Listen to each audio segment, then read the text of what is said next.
नमो अरिहन्ताणं नमो सिद्धाणं नमो आयरीयाणं नमो वज्रायाणं नमो लोये सौवसावूणं मोक्षमार्गस्य नेतारं भेत्तारं कर्मभूभृतां ज्ञातारं विश्वतत्त्वानां वंदे तत्गुणलब्धये। 1008 श्री मूलनायक आदिनाथ भगवान की जय। द्वासांग जिनवाणी माता की जय। आचार्य श्रेष्ठ आचार्य गुरुवर श्री 108 पूज्यपाद स्वामी महाराज की जय। आचार्य श्रेष्ठ आचार्य गुरुवर श्री 108 विद्यासागर जी महाराज की जय। जगत पूज्य निर्यापक श्रमण मुनि पुंगव श्री 108 सुधा सागर जी महाराज की जय। समस्त मुनि संघ की। सभी पूज्यपाद आचार्य महाराज द्वारा विरचित सर्वार सिद्धि नाम के इस महान ग्रंथ का स्वाध्याय कर रहे हैं और स्वाध्याय की श्रृंखला में हम सभी जीव अजीव आश्रव बंध इन 4 तत्वों को समझने के उपरांत संवर तत्व पर विस्तार से चर्चा कर रहे हैं। संवर तत्व की परिभाषा बताते हुए इन्होंने बताया था कि आश्रव का रुकना ही संवर कहलाता है। अब ये आश्रव किन क्रियाओं से रुकेगा, तब इधर इन्होंने 5 प्रमुख क्रियाएं बताई थी। गुप्ती, समिति, धर्म, अनुप्रेक्षा, परिसहजय और चारित्र। इन कुछ क्रियाओं के द्वारा मुख्य रूप से संवर होता है, अर्थात आने वाले कर्मों को रोका जाता है। फिर एक प्रमुख क्रिया का वर्णन किया गया था जिसके द्वारा संवर तो होता ही होता है, साथ ही निर्जरा भी होती है। वह प्रमुख कारण कौन सा है? वह प्रमुख कारण है तप। इस तप के आचार्यों ने 2 प्रकार से भेद किए हैं, बहिरंग तप और अंतरंग तप, जिसका व्याख्यान आगे आने वाले सूत्रों में किया जाएगा। अभी जो हमारा व्याख्यान चल रहा है, पूर्व कक्षाओं में हमने गुप्ती के बारे में समझा, समिति के बारे में समझा, धर्म के बारे में भी समझा। अभी पूर्व कक्षा में हमने 12 अनुप्रेक्षाओं पर चर्चा करना प्रारंभ किया था। 12 अनुप्रेक्षाएं जो होती हैं, अनुप्रेक्षा का मतलब होता है जिसका बार बार चिंतन किया जाता है, उसे अनुप्रेक्षा कहते हैं। और इनका प्रमुख उद्देश्य हमारे जो संसार, शरीर और भोग, ये जिनमें हम आसक्त होते हैं और जिनसे हमें कर्मों का आश्रव हो रहा है, उन संसार, शरीर और भोगों के प्रति विरक्ति दिलाने का काम होता है। इनका प्रमुख कार्य यही है। मतलब कि जब तक हम इन 12 अनुप्रेक्षाओं का चिंतन नहीं करेंगे, अर्थात संसार कैसा है इसके स्वरूप को नहीं जानेंगे, संसार के ये जितने इंद्रिय विषय भोग पदार्थ हैं इनके बारे में हम अच्छी तरह से चिंतन नहीं करेंगे, अपने शरीर के बारे में भी अच्छी तरह से विचार नहीं करेंगे, तब तक हमें वैराग्य उत्पन्न नहीं होगा। और जब तक वैराग्य उत्पन्न नहीं होगा तब तक हमारे आश्रव की क्रियाएं चलती रहेंगी, हम संवर के मार्ग पर आगे नहीं बढ़ पाएंगे। इसीलिए इधर इन्होंने अनित्य, असरण, संसार, एकत्व आदि 12 अनुप्रेक्षाओं का वर्णन किया गया है। और इनका चिंतन किस तरह से करना है ये भी आचार्य महाराज ने हर एक भावना के बारे में 5-7 लाइनें लिख करके हमको बताया है कि हम इनके बारे में कैसा चिंतन करें। आप सभी ने आचार्य समंतभद्र स्वामी जी का रत्नकंडक श्रावकाचार ग्रंथ पढ़ा होगा। वहां उन्होंने जहां सामायिक शिक्षा व्रत की चर्चा की, वहां उन्होंने स्पष्ट लिखा कि सामायिक शिक्षा व्रत में हम सामायिक करते समय क्या चिंतन करें। तो सामायिक करते समय हमें यही चिंतन करना है, असरण मशुभ मनित्यम दुख मनात्मान मावसामी भवम। वहां उन्होंने संसार का ही चिंतन किया कि ये संसार असरण भूत है, ये संसार दुख रूप है, इस संसार में कहीं कोई सुख नहीं है, इस संसार में हम अकेले ही आए हैं, अकेले ही जाएंगे, कोई भी हमारा सगा संबंधी हमारे दुख और सुख को नहीं बांट सकता। तो ये जो चिंतन किया जाता है, यही 12 अनुप्रेक्षाओं का स्वभाव है। हमने पूर्व कक्षा में अनित्य भावना और असरण भावना के बारे में विचार करना प्रारंभ किया था, जिसमें आचार्य पूज्यपाद स्वामी जी ने बताया था कि अनित्य भावना का मतलब है कुछ भी नित्य नहीं है। जिन भौतिक पदार्थों को हम जोड़ रहे हैं या कठिन परिश्रम करने के द्वारा उनका अर्जन कर रहे हैं, उनका संरक्षण कर रहे हैं, ये सारे पदार्थ एक ना एक दिन नष्ट होने वाले हैं।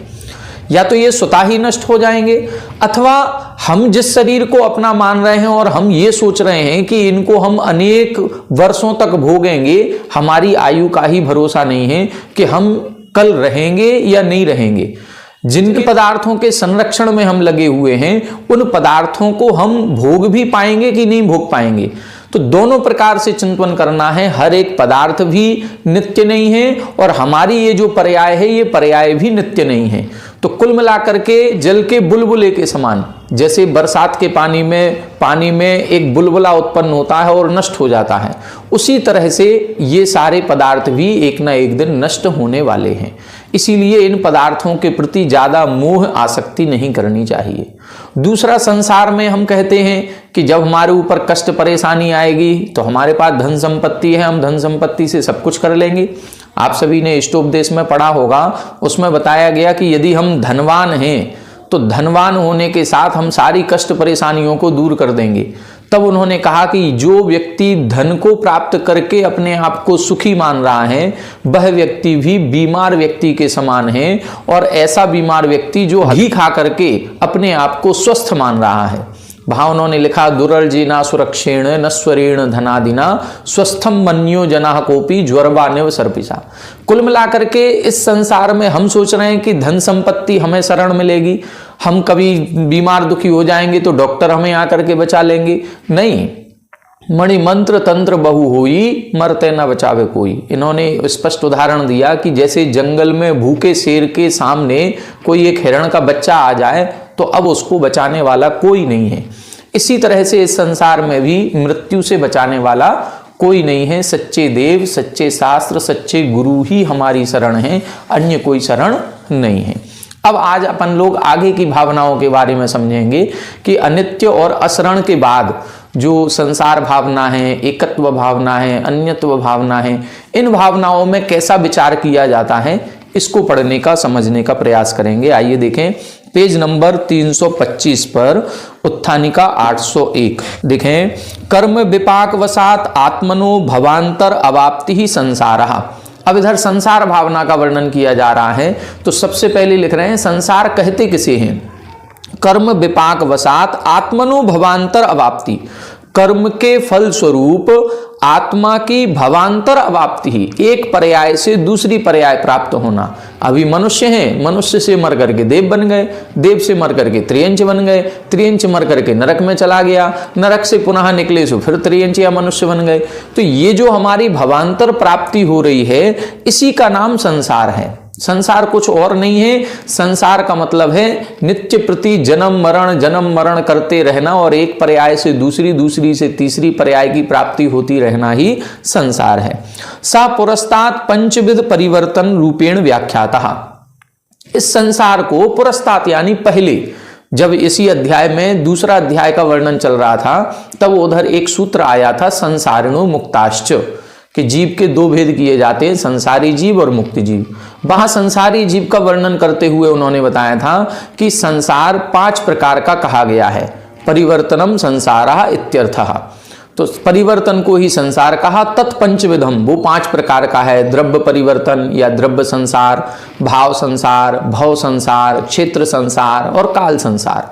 तो ये जो अपन द्रव्य, क्षेत्र, काल, भाव और भव, ये 5 प्रकार का परिवर्तन कहते हैं, वो 5 प्रकार का परावर्तन ही 5 प्रकार का संसार। पूर्व में हम इसका वर्णन कर चुके हैं। सह पुरस्तात् पंचविध परिवर्तनम, जो 5 प्रकार का परिवर्तन बताया था वो व्याख्यातः कर चुके हैं।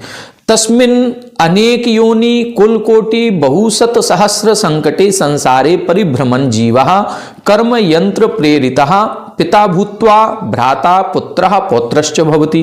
क्या बता रहे हैं? तस्मिन् अनेक योनि कुल कोटि बहुशत सहस्र संकटे संसारे। ये संसार कैसा है? अनेक योनि, 84 लाख योनियों की चर्चा की जाती है कि 84 लाख योनियां होती हैं। उन 84 लाख योनियों में भटक रहा है। और क्या लिखा, कोटि बहु सत सहस्र संकटे। और जब कुल की बात की जाती है तो 199 करोड़ कुल होते हैं। तो ये इधर इन्होंने क्या लिखा, सत सहस्र यानी 1 लाख, और फिर कोटि यानी करोड़, बहु मतलब अनेक प्रकार के करोड़ों कुल होते हैं। तो यहां इन्होंने क्या बताया, उस संसार में यह जीव 84 लाख योनियों में और अनेक करोड़ों कुलों में भटकते हुए, परिभ्रमणा मतलब परिभ्रमण करते हुए, कर्म यंत्र प्रेरिता, कर्म यंत्र से प्रेरित हो रहा है। जैसा हम कर्म बंध करते हैं वैसा ही हमें उदय प्राप्त होता है। और उस कर्म के उदय के फलीभूत होते हुए पिता भूत्वा भ्राता पुत्रः पौत्रश्च भवति। कभी यह जीव पिता बन जाता है तो कभी वही जीव भ्राता भाई बन जाता है, कभी वही जीव पुत्र बन जाता है, कभी वही जीव पौत्र भी बन जाता है। मतलब आज 2 जीवों का एक संबंध बना हुआ है, एक जीव हमारे पिताजी हैं और एक हम हैं। तो वह जीव आज पिता के रूप में है और हम बेटे के रूप में हैं। अगली पर्याय या कुछ पर्यायों के बाद ऐसा होगा कि हम दोनों जीव पुनः मिलेंगे और अब हम पिता के रूप में होंगे, वो बेटे के रूप में होंगे, या हम दोनों भाई भाई के रूप में होंगे, या हो सकता है हम पति पत्नी के रूप में हो जाएं। तो ये जो परिवर्तन हो रहा है ये कर्म के कारण से हो रहा है। आपने आदिनाथ भगवान का जीवन चरित्र पढ़ा होगा, वहां उस आदिनाथ भगवान के जीवन चरित्र में कितना स्पष्ट उन्होंने कई भवों का 10 भवों का वर्णन लिखा। और उन भवों के वर्णन में अपन ने पढ़ा कि श्रीमती का जीव फिर ये बन गया, फिर वज्रजंग बन गया, फिर उनकी पत्नी बन गया, फिर अपने आपस में ही कई रूप धारण करते हुए सारे रिश्तेदारियों को अपन आपस में ही निभा लेते हैं। तो ये इधर बता रहे हैं कि कभी वही जीव पिता होकर के भ्राता यानी भाई हो जाता है, पुत्र हो जाता है, पौत्र हो जाता है, और कभी माता भूत्वा मां बन करके भगनी भार्या दुहिता च भवती। वही जीव जो आज हमारे मां के रूप में है, हो सकता है वही जीव मां मर करके हमारी बहन के रूप में हो जाए, वही जीव मर करके हमारी पत्नी के रूप में उत्पन्न हो जाए। तो ये हो सकता है। स्वामी भूत्वा दासो भवती, दासो भूत्वा स्वामी अपि भवती। कभी यह जीव जो आज नौकर है वही जीव अगला हो सकता है स्वामी बने, और कभी वही जीव जो स्वामी था वो अगले भाव में नौकर बन जाए। ये कई सारे कथानक अपने शास्त्रों में ऐसे हैं, जहां पर हमने देखा जहां 500 मुनिराजों को घानी में पेल दिया गया, तो वहां पर भी यही सब हुआ कि पहले वह राजा के रूप में था और हिरण का शिकार करने गया था। अब वह राजा के साथ 500 सैनिक थे। अब इधर हिरण तो बन गया राजा और वो जो राजा था वो बन गए मुनि। और उस हिरण को जैसे ही अपना जात स्मरण हुआ तो उसने 500 मुनि राजों को बिना किसी कारण के, बिना किसी अपराध के, उस भाव में कोई अपराध नहीं किया था, पूर्व भाव का जात स्मरण हुआ और 500 मुनि राजों को घानी में पेल दिया। तो ये कर्म के कारण से ऐसा होता रहता है, हम आपस में ही रूप बदलते रहते हैं। जैसे क्या लिखा आगे देखें, नट इव रंगे। यहां का मतलब रंग, रंग का मतलब होता है नाटक। जैसे आज वो रंगमंच वाले नाटक बहुत कम होते हैं तो कहीं वैष्णव संप्रदाय में रामलीला वगैरह के नाटक किए जाते हैं तो उसमें ये देखने को मिलते हैं। लेकिन फिर भी आज जो टीवी पर हम कार्यक्रम देख रहे हैं ये सब वही नाटक ही है। चाहे वो एपिसोड देख रहे हो, चाहे वो फिल्में देख रहे हो, उन सभी फिल्मों में देखें जो हीरो हीरोइन हैं इनके रोल बदलते रहते हैं। कभी जो हीरो है अब उसकी आज वही हीरोइन बनी थी, पत्नी के रूप में, प्रेमिका के रूप में थी, वही दूसरी फिल्म में हीरो वही रहेगा लेकिन उसकी माँ के रूप में आ जाएगी, कभी उसकी बहन के रूप में आ जाएगी, कभी किसी और रूप में आ जाएगी। तो ये सब क्या है, एक नाटक में जैसे नट, नट का मतलब कलाकार, जो विभिन्न प्रकार के अभिनय करता है उसको बोलते हैं नट। और रंग, रंग को मतलब होता है नाटक करने वाला, रंगमंच। तो जैसे विभिन्न प्रकार के रंगमंच में जब नाटक किए जाते हैं तो अभिनय करने वाला अनेक रूपों में आता है। वह हीरो ही कभी भाई के रूप में आता है, कभी पिता के रूप में रोल मिलता है। कई बार तो कुछ फिल्में ऐसी देखी कि एक ही व्यक्ति के 3 रोल हैं और 3 रोल में रह करके वही दादा भी बना है, वही पिता भी बना है और वही बेटा या नाती भी बना है। एक फिल्म तो देखी थी बहुत पहले, शायद दिलीप कुमार की, किसकी थी याद नहीं, उसमें एक ही व्यक्ति ने 9 रोल किए थे। अब एक ही व्यक्ति 9 रोल में अलग अलग आ रहा है। तो ये सब कुछ जैसे यहां पर कर्म सिद्धांत है, उस कर्म सिद्धांत को यदि हमें देखना हो तो वो हम रंगमंच में या नाटक में या फिल्मी दुनिया में, जिसको हम बॉलीवुड की दुनिया कहते हैं, उसमें देख सकते हैं। अथवा किम बहुना, और अधिक क्या कहें, स्वयं आत्मनः पुत्रो भवति इति एवं आदि। यहां कितनी बड़ी बात करें, स्वयं ही अपना ही पुत्र हो जाता है।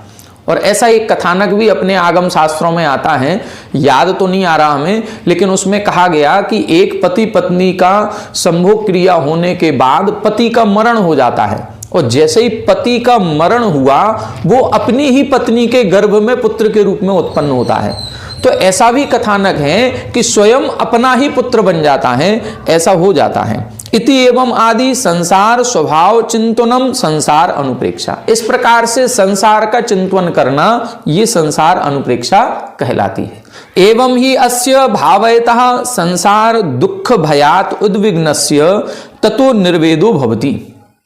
एवं ही अस्य भावयतः, इस प्रकार से संसार का चिंतन करते हुए संसार दुख भयात उद्विग्नः, जो संसार का चिंतन करता है वो संसार के दुखों से भयभीत हो जाता है, उद्विग्न हो जाता है, डरने लग जाता है। और जैसे ही संसार के दुखों से भीति उत्पन्न होती है ततो निर्वेदो भवति, अब उसका संसार में मन नहीं लगता, संसार से उदासीन भाव उत्पन्न हो जाता है।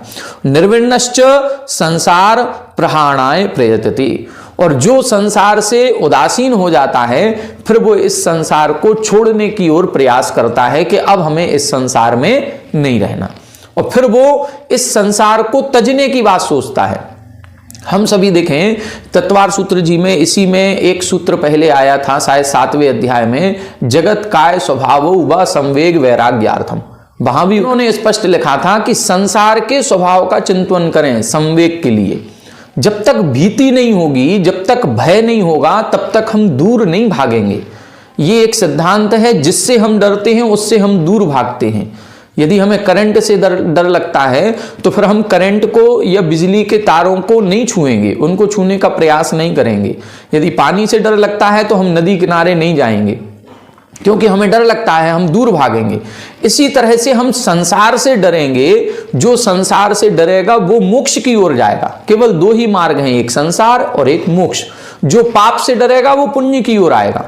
अब संसार को जब हम डरेंगे तो हम लोग चूंकि डरते हैं तो संसार में 4 गतियां हैं, वो 4 गतियों में से नरक गति से डरते हैं, कुछ डरते हैं तो त्रियंच गति से भी डरते हैं। मनुष्य हम बार बार बनना चाहते हैं, और स्वर्ग की इच्छा तो सभी की होती है। मतलब स्वर्ग के देव बनने की इच्छा सभी की है। ऐसा लगता है कि हम यहां से मरें और क्या हो जाए, स्वर्गवासी। इसीलिए जब कोई व्यक्ति मरता है और मरने के बाद जब उसके शोक पत्र छपता है या 13वीं तीसरे के कार्ड छपते हैं तो यही लिखा जाता है स्वर्गवास।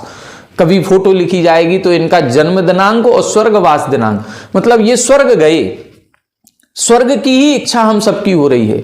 जबकि जब हम संसार का चिंतन करेंगे तो संसार के चिंतन में 4 गतियों के दुखों का चिंतन करना है। पंडित दौलत राम जी ने जो 6 ढाला लिखी है, उस 6 ढाला में पहली ढाल में 4 गतियों के दुखों का वर्णन किया, और 4 गतियों के दुखों में देवों के भी दुखों का वर्णन किया कि देवों में भी दुख है। ये नहीं सोचें कि देवों में सुख ही सुख है, देव भी दुखी रहते हैं, ये उन्होंने स्पष्ट तरीके से बताया।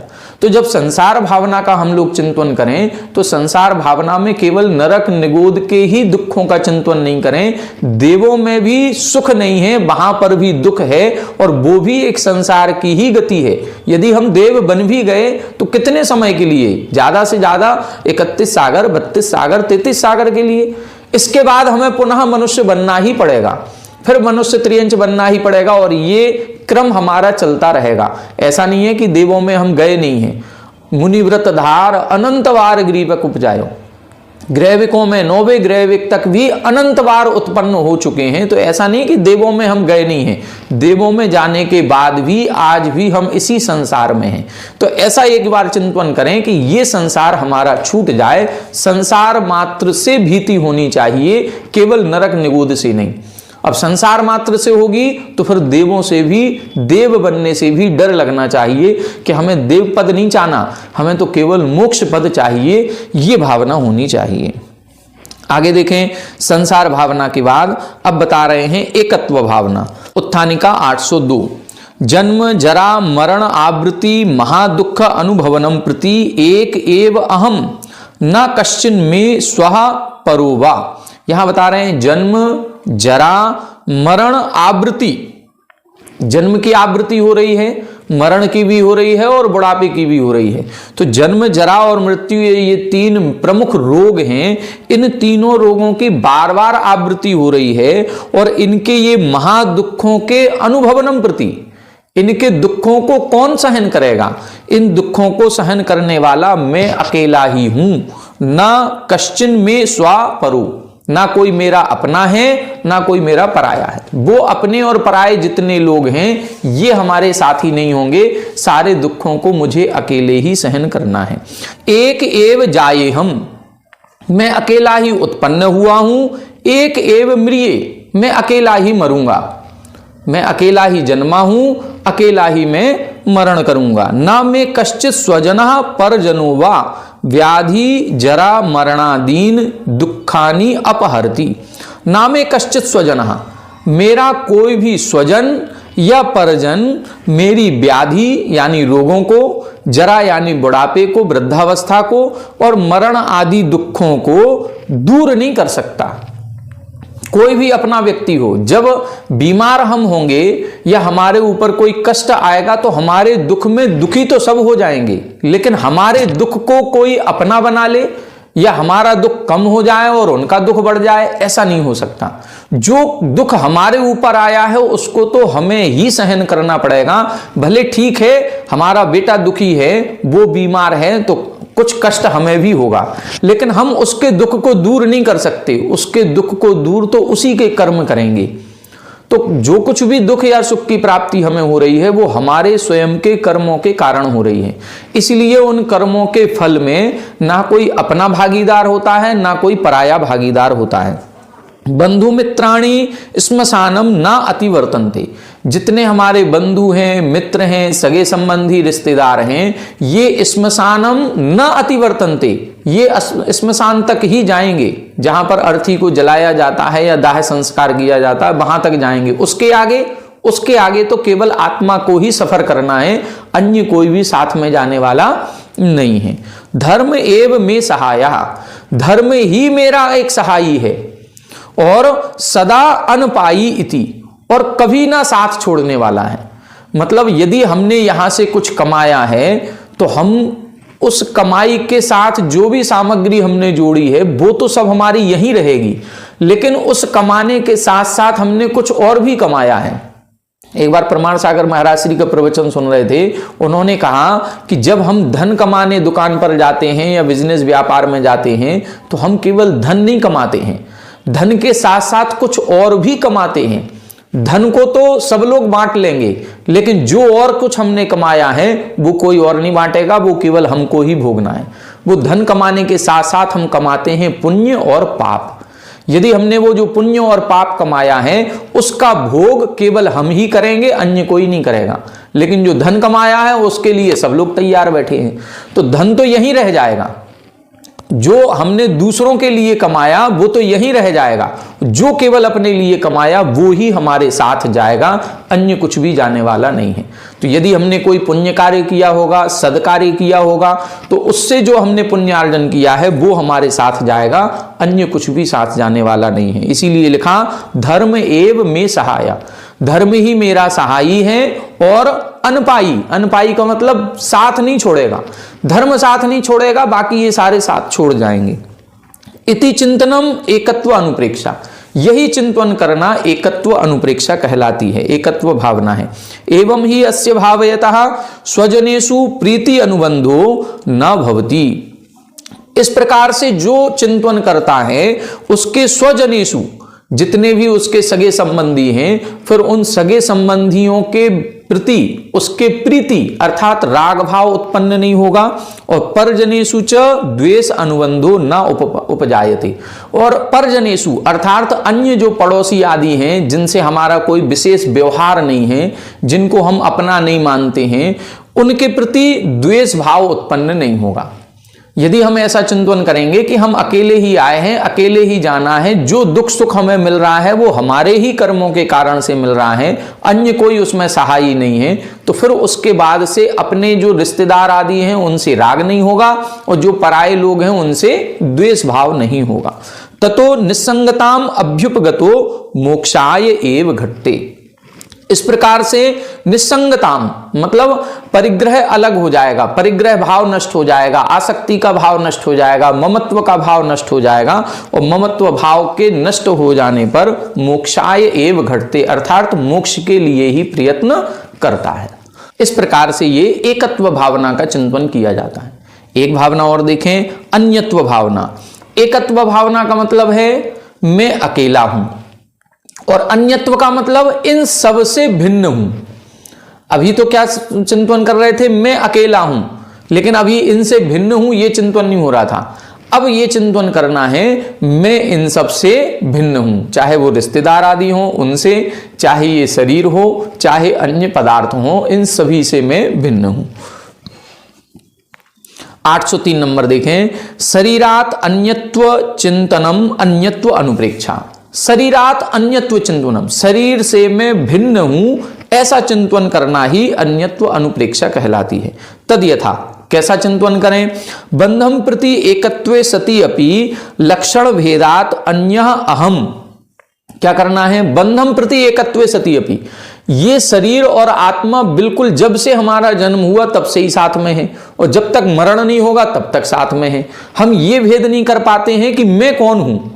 मैं जब अपने आप में सोचता हूं कि मैं कौन हूं तो मुझे ये चेहरा ही नजर आता है कि मैं ये ही हूं, जबकि ये जो चेहरा दिख रहा है ये तो पौद्गलिक है। इस चेहरे के अंदर जो आत्म तत्व है वह मैं हूं, लेकिन हम इसकी पहचान नहीं कर पाते हैं और हम अपनी पहचान इस शरीर से ही करते हैं। तन उपजत अपनी उपज जान, तन नसत आपको नासमान। शरीर की उत्पत्ति को अपना जन्म मानता है और शरीर के नाश को अपना मरण मानता है। यही हमारी भूल हो रही है, यही हमारा अजीब तत्व के प्रति विपरीत श्रद्धा है। अब यहां बता रहे हैं कि बंधम प्रति एकत्व सति अपि, बंध के प्रति एकत्व होने पर भी लक्षण भेदात, लक्षण के भेद से अन्य अहम। लक्षण अब पहचाने कि जीव का लक्षण अलग है, पुद्गल का लक्षण अलग है। पुद्गल का लक्षण है स्पर्श रस गंध वर्णवान होना, जो दिखाई देता है वो पुद्गल है। जो दिखाई नहीं दे रहा है, जिसमें जानने और देखने की शक्ति है, वो जीव है और वह मैं हूं। अब ये भेद विज्ञान अपन को प्रकट करना है। जैसे एक हमारा शरीर, हम बैठे हैं इधर अभी जीवित अवस्था में, और एक व्यक्ति ऐसा है जो अभी मर गया है, मृत हो गया है, उसका शरीर भी लेटा हुआ है। अब वह शरीर है, पुद्गल है, लेकिन उसमें जानने देखने की शक्ति नहीं है। अब वही शरीर अभी तक बोल रहा था, देख रहा था, सुन रहा था, सब कुछ कर रहा था, लेकिन 2 मिनट में ऐसा क्या हो गया कि अब उसका बोलना, देखना, सुनना, महसूस करना सब कुछ बंद हो गया, जबकि शरीर तो बिल्कुल वैसा का वैसा अभी भी है। इसका मतलब यह है कि शरीर ना देखता है, ना जानता है, ना सुनता है। शरीर के अंदर एक आत्म तत्व है, वह जानता है, देखता है, वही मैं हूं, ये नहीं हूं। बस इस प्रकार का जब चिंतन होता है उसी को हम अन्यत्व भावना कहते हैं। अन्यत्व का मतलब भेद विज्ञान, इसी को हम भेद विज्ञान कहते हैं। यही भेद विज्ञान प्रकट हो जाए तो सम्यक दर्शन प्रकट हो जाता है। देखें कैसे प्रकट होगा ये सम्यक दर्शन। ऐन्द्रियकम शरीरम अतीन्द्रियो हम, क्या लिखा, ऐन्द्रियम शरीरम। शरीर जो है वो इंद्रिय वाला है, शरीर में आंखें हैं, नाक है, मुंह है, कान है, हाथ पैर है, सब कुछ है, लेकिन अतीन्द्रियो अहम, मैं कैसा हूं, मैं इंद्रिय से रहित हूं। मेरे इंद्रियां नहीं है, आत्मा के इंद्रियां नहीं होती हैं, शरीर में इंद्रियां होती हैं। अज्ञम शरीरम ज्ञो अहम, शरीर जो है ये अज्ञ है, अज्ञ का मतलब जड़ है, अज्ञानी है, मूर्ख है।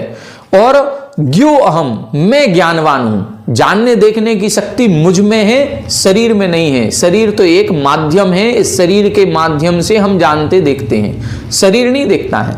जैसे हम कहें कि मैं आंख से देखता हूं या मेरी आंख अच्छा देखती है, इन दोनों सेंटेंस में से कौन सा सही है? मैं आंख से अच्छा देखता हूं, यह सेंटेंस सही है।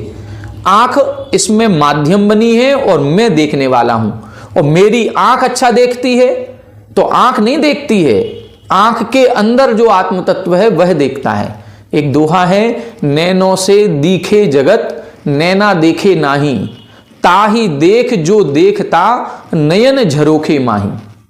नैनों से दिखे जगत, आंखों से ही सारा संसार दिखाई दे रहा है, लेकिन नैना देखे नाही, लेकिन आंखें नहीं देख रही हैं।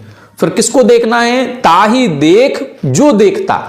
अब उसकी पहचान करनी है जो देख रहा है नयन झरोखे माही, इन नयन रूपी खिड़की के माध्यम से जो देख रहा है। अब हम अपने मकान में एक खिड़की बना लें और हम खिड़की से उस तरफ देख रहे हैं, तो खिड़की देख रही है कि हम देख रहे हैं? खिड़की नहीं देख रही है, खिड़की तो एक माध्यम है, खिड़की के माध्यम से हम देख रहे हैं। इसी प्रकार से इस शरीर में ये 5 खिड़कियां हैं और इन खिड़कियों के माध्यम से हमारी आत्मा इन पदार्थों का ज्ञान करती है। तो ज्ञान या जानने की शक्ति किसमें है? वो आत्मा में है, शरीर में नहीं है। इसीलिए लिखा अज्ञम शरीरम, शरीर तो अज्ञानी है, जड़ है। ज्ञो अहम, मैं ज्ञानवान हूं। अनित्यम शरीरम नित्योहम, शरीर कैसा है? शरीर अनित्य है, शरीर तो नष्ट होने वाला है। और मैं कैसा हूं? नित्यहा, मैं हमेशा रहने वाला हूं। ये शरीर नष्ट हो जाता है। एक गीता जो मद्भागवत गीता है उसमें भी श्लोक आया है, वासांसी जीर्णानि यथा विहाय। वहां उन्होंने श्लोक लिखा कि जैसे जब पुराने कपड़े हो जाते हैं, कपड़े फट जाते हैं, तो हम कपड़े बदल करके नए कपड़े पहन लेते हैं, उसी तरह से यह शरीर भी जब नष्ट होने लगता है, जीर्ण शीर्ण हो जाता है, इस शरीर से जो आंखें नाक कान बने हुए थे इनसे कम दिखाई देने लगता है, कम सुनाई देने लगता है, तो ये आत्मा सोचती है ये कपड़ा फट गया, अब इसको बदल लेना चाहिए। इसीलिए वो आत्मा इस शरीर को छोड़ करके दूसरे शरीर में पहुंच जाती है। इसी प्रकार से यहां बता रहे हैं नित्यः अहम अनित्यः शरीरम, शरीर अनित्य है, शरीर नष्ट होगा, आत्मा नष्ट नहीं होती है। वहां एक और श्लोक उन्होंने लिखा है, नैनम छिन्दन्ति शस्त्राणि नैनम दहति पावकः नैनम शोष्यति मारुतः नैनम क्लेदयन्त्यापः। इस प्रकार से एक श्लोक लिखा कि ये जो आत्मा है, इस आत्मा को शस्त्र भी नहीं काट सकते, इस आत्मा को पानी गला नहीं सकता, इस आत्मा को वायु सुखा नहीं सकती, इस आत्मा को अग्नि जला नहीं सकती। यदि कोई व्यक्ति आग जला करके मर जाए तो इसका मतलब ये नहीं है कि वो आत्मा भी मर गई, उस अग्नि में जल जाएगी, नहीं, अग्नि में शरीर जलेगा, आत्मा नहीं मरेगी। कोई व्यक्ति कुएं में कूद करके या नदी में कूद करके मर जाए तो शरीर गल जाएगा, आत्मा नहीं गलेगी। इसी प्रकार से इधर लिखा है कि आत्मा कभी नष्ट नहीं होती है, शरीर नष्ट होता है। आद्यंतवत शरीरम अनाद्यनंतोहम, यहां बता रहे हैं शरीर जो है ये आदि और अंत वाला है, और मैं कैसा हूं? मैं अनादि और अनंत वाला हूं। मैं अनादि काल से हूं, अनंत काल तक रहूंगा। शरीर अभी मिला था और अभी नष्ट होने वाला है, ये अनादि काल से नहीं है। बहुनी में शरीर सत सहस्राणी अतीतानी संसारे परिभ्रमतः, ऐसा ये पहला शरीर हमें नहीं मिला है कि इस संसार में ये पहली बार हमें शरीर मिला है, नहीं, ऐसे लाखों शरीरों को हम प्राप्त करके छोड़ चुके हैं। सत सहस्राणी अतीतानी, मतलब सत सहस्राणी यानी लाखों शरीरों को हमने प्राप्त करके छोड़ दिया है परिभ्रमण करते हुए। सा एव अहम अन्यः तेभ्यः इति एवं मे किम अंग पुनर्बाह्येभ्यः परिग्रहेभ्यः इति एवं ही अस्य मनः समाधानस्य शरीरादिषु स्पृहा न उत्पद्यते। अब इधर बता रहे हैं इस प्रकार से यदि कोई चिंतन करता है तो जब ये हमारे साथ में रहने वाला शरीर ही मेरा नहीं है, जब ये शरीर ही आत्मा से अलग है, तो ये पृथक दिखने वाले अन्य पदार्थ हैं, ये मेरे कैसे हो सकते हैं? जब शरीर ही मेरा नहीं है जो कि आपस में मिला हुआ है, जब ये भी मेरा नहीं है तो पृथक में दिखने वाले पदार्थ मेरे नहीं हो सकते हैं। ऐसा जो अपने मन में चिंतन करता है, शरीर आदिषु स्पृहा न उत्पद्यते, उसकी फिर शरीर आदियों में स्पृहा यानी ममत्व भाव उत्पन्न नहीं होता है। ततः तत्वज्ञान भावना पूर्वके वैराग्य प्रकर्षे सति आत्यंतिकस्य मोक्ष सुखस्य अवाप्तिर्भवति। क्या लिखा? ततः, इसलिए इस कारण से तत्व ज्ञान भावना पूर्व की, अब उसके अंदर ये जो तत्व ज्ञान की भावना उत्पन्न होती है और वैराग्य प्रकर से सती हो, शरीर से आसक्ति भाव कम हो जाता है, आत्मा के प्रति ज्ञान भावना प्रकट होती है कि मेरी आत्मा अनंत ज्ञान वाली है और शरीर ये नश्वर है। इस प्रकार से जब वैराग्य उत्पन्न होता है तो आत्यंतिकस्य मोक्ष सुखस्य अवाप्तिर्भवति, फिर आत्यंतिक मोक्ष सुख की प्राप्ति हो जाती है और वही आत्यंतिक मोक्ष सुख हमें प्राप्त करना है। तो उस मोक्ष सुख की प्राप्ति के लिए इस प्रकार का चिंतन अनिवार्य है। इस प्रकार के चिंतन के द्वारा ही वैराग्य आएगा, वैराग्य से ही हम चारित्र के मार्ग में दृढ़ होंगे और चारित्र के मार्ग पूर्वक ही हम मोक्ष की प्राप्ति कर पाएंगे। तो इस प्रकार से आज अपन ने 2-3 भावनाओं के स्वरूप को समझा। आगे भी आगे की कक्षाओं में और भावनाओं के बारे में किस प्रकार से चिंतन किया जाता है इसको समझने का प्रयास करेंगे। आज इतना ही। आप सभी हमारे साथ बने रहें। सभी को जय जिनेन्द्र।